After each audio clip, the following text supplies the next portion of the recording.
nous allons dire encore quelques mots sur le Soudan. On évoquait donc le procès de l'ex-président Béchir. Le verdict est prévu pour le 14 décembre prochain. Ambroise Ponjo, Omar El-Béchir donc, sera fixé sur son sort. Mais je reviens donc sur ce procès parce qu'il a été jugé pour corruption. Alors qu'on sait que quand on prend même ce qui s'est passé au niveau du Darfour, il y a des faits beaucoup plus graves. Et beaucoup de Soudanais attendent qu'il soit jugé génocide. Oui, je crois que justement le moment est venu pour que l'on puisse tirer au clair les responsabilités, les mains lourdes que Béchir a eu à utiliser lorsqu'il a eu à gérer le Soudan. Parce que quand on parle de corruption, moi, tout ça là, c'est comme on verse de l'eau sur le dos d'un canard. L'histoire du monsieur, c'est qu'il a fait des génocides. Il est présumé auteur de génocide dans le Darfour. Les Janjaouides, avec le comportement qu'ils ont eu à mener, avec des dizaines de milliers de morts, avant que les deux Soudans ne se séparent. Et ça a continué. Quand il s'agissait de la Cour pénale internationale qui cherchait la tête de Béchir, et que certains opposants se sont soulevés pour appuyer la CPI, ils en ont encore subi le lutte. Ça, on ne le dit pas. Donc, c'est pour vous dire quand même que ceux qui sont au pouvoir aujourd'hui, nous sommes dans un pouvoir actuellement légaliste qui veut donner un nouveau visage au Soudan. Et ce nouveau visage doit forcément avoir les traces des droits de l'homme, les traces de la démocratie. Surtout que les États-Unis sont là-bas, et machin, l'Arabie Saoudite, tout ça là. Mais Béchir doit répondre de ses crimes pour dissuader d'éventuels criminels. Parce que l'enjeu, c'est ça. L'enjeu, c'est de dissuader celui qui a eu à commanditer des crimes de sang. Des crimes, voire même allant vers le génocide. En ne le faisant pas, c'est la culture continue de l'impunité dans un pays qui a été pendant longtemps terrorisé. D'accord. Oui, mais le problème ici, ce que nous disons, est-ce que c'est la CPI qui devait le prendre ou bien il peut être jugé sur le sort non, moi je suis contre le fait même la justice interne. Je suis contre cette justice-là. Non, tu ne peux pas être contre, étant donné que le degré de crime. Les Occidentaux, non, mais ça aussi c'est les Occidentaux qui le disent. Quand ils poussent les gens, ils poussent les pions ici. C'est un débat. Oui, mais c'est ce qui arrive, quoi là. C'est ce qui arrive. Le premier a été bien recherché. C'est le président soudanais. C'est eux, c'est toujours eux qui font ça. Pourquoi on ne cherche pas Sarkozy? Pourquoi on ne cherche pas tout ce que voilà, Bush a fait? Et même au temps de Obama, c'est Obama et autres qui ont fait le quoi. Mais quels sont les bombardiers? Les crimes avérés. Pour mettre à genoux l'aviation libyenne.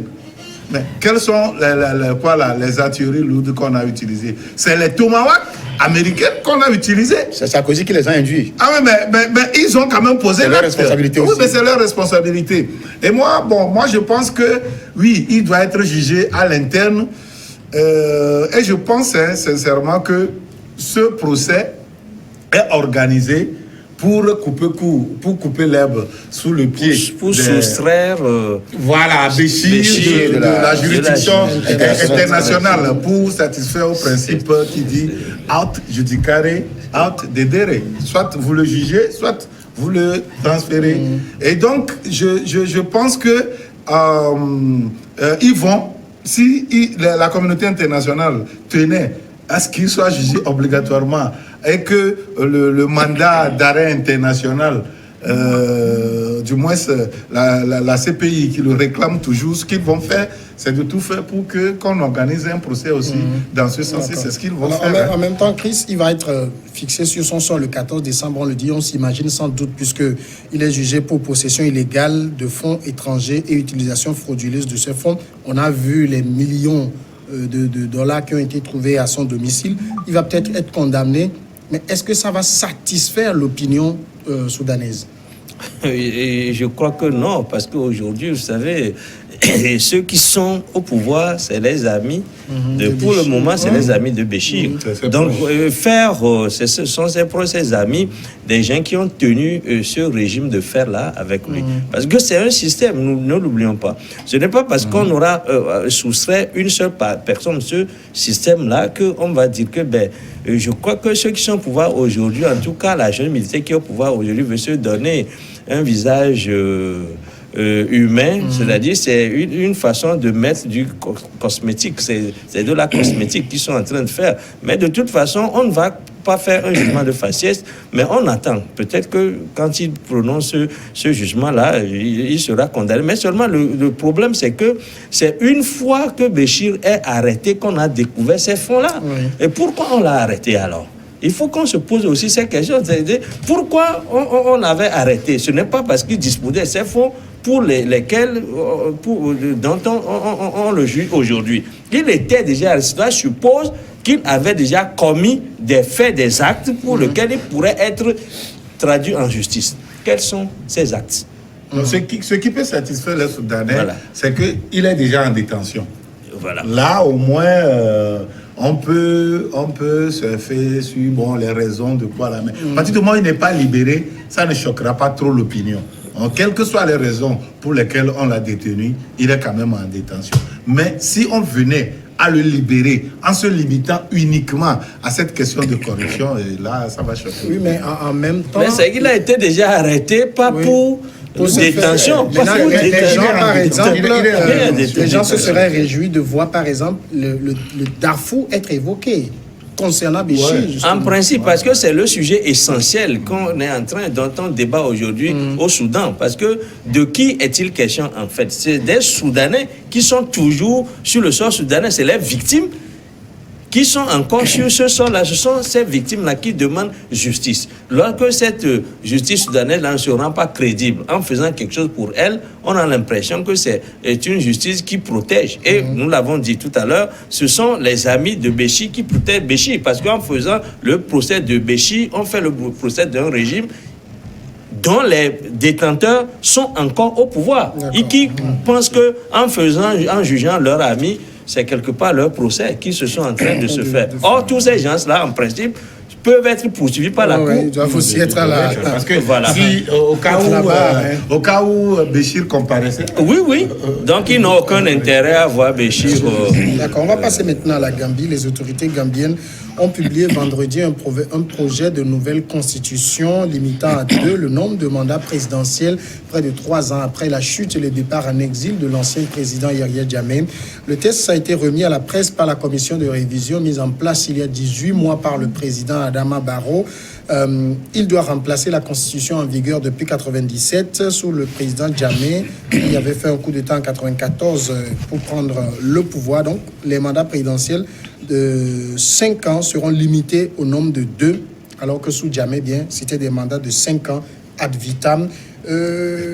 Ambroise Bonjour, c'est une belle avancée pour la Gambie. Oui, je crois que c'est une avancée, mais qui aurait pu être faite tôt lorsqu'il a pris le pouvoir, lorsqu'il est venu au pouvoir. Vous savez... En même temps, c'est une constitution, on ne peut pas l'écrire dans la précipitation. Oui, ça je le sais. Mais il fallait donner des signes de bonne volonté d'aller dans ce sens. Parce que on a eu à apprendre des choses comme quoi il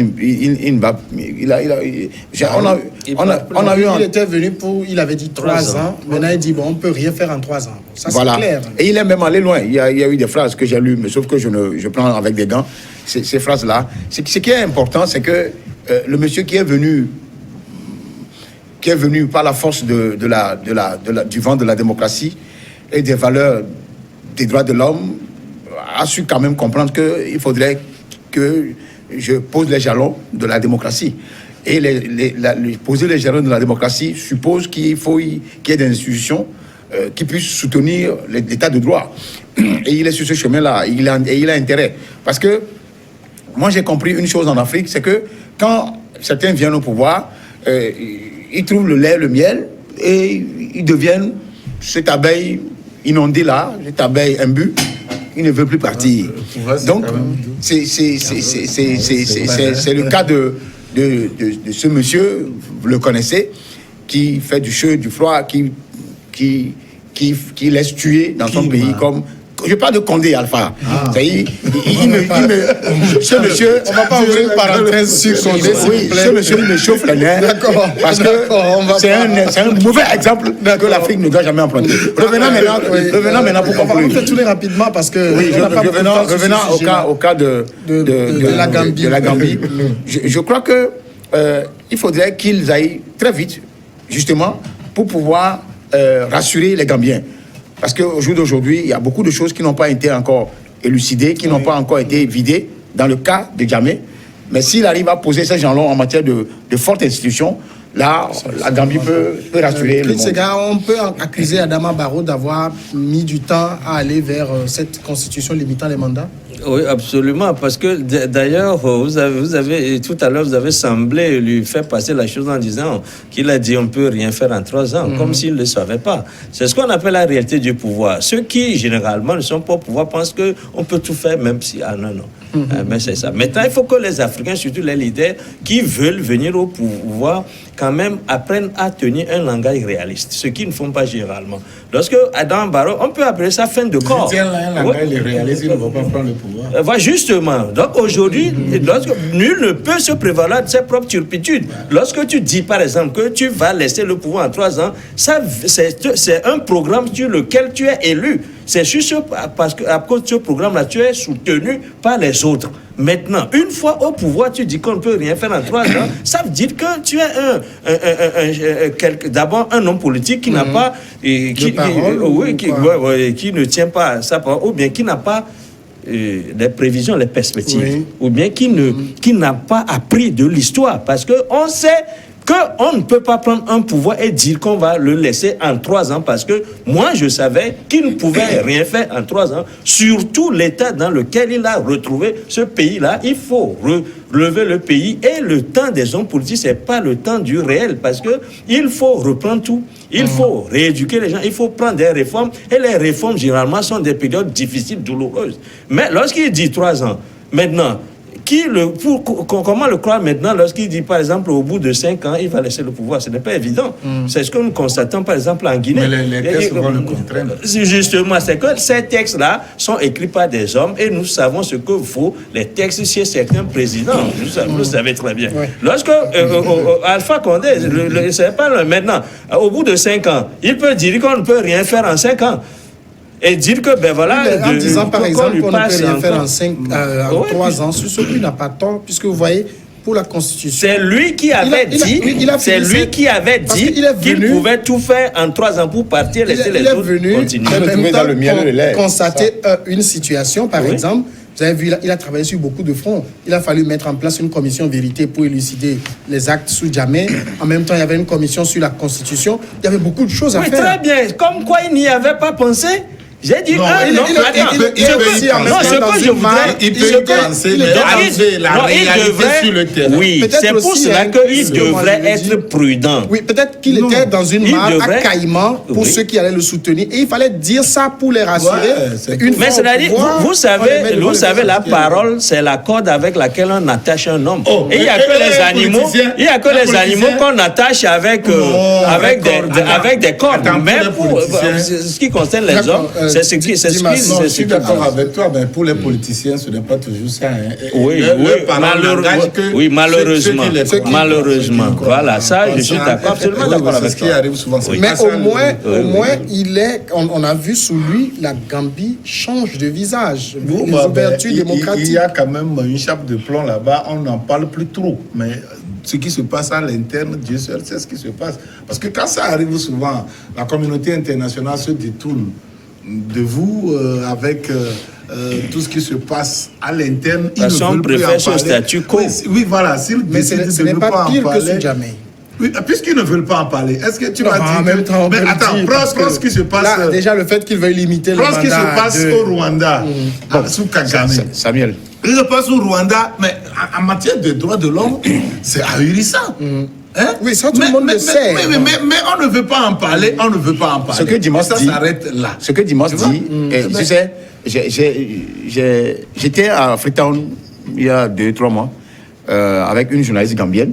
Il y a 2 Nigérianes, tout ça. Et ce que la Gambienne me disait, elle est journaliste, c'est qu'il y a des choses qui se passent à l'interne que là, on ne dit pas. Ouais. C'est-à-dire qu'il y a maintenant laisser aller. Il y a un volo, c'est-à-dire que... Et c'est que... Oui, c'est-à-dire que avec Jammeh, tu as peur de poser certains actes. Ouais. Maintenant, avec la démocratie, tout ça là, il y a un libertinage, des gens se comportent, ils ne respectent plus rien. Voilà. Et les gens sont en train de regretter.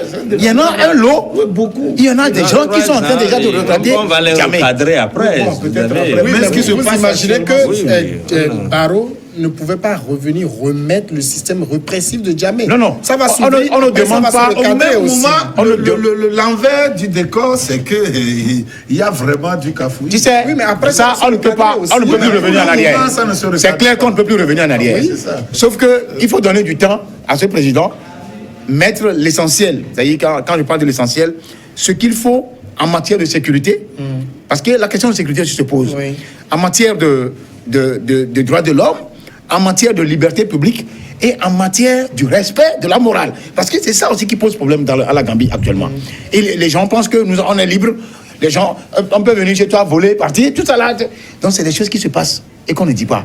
Avec Jammeh, d'abord tu as peur de l'homme. On te prend. Il y a beaucoup de témoignages. Donc, de grâce, je sais qu'on ne va jamais revenir en arrière. Pourquoi on combat les dictatures? Oui, non. Tout le monde sait on est pour s'il y a une pour la démocratie et les droits de l'homme. Ce qu'on appelle dictature, entre guillemets. S'il y a ça, mais de façon éclairée, on peut construire. D'accord. On va les poser. Il va faire allusion au Rwanda. On va la poser et on revient après.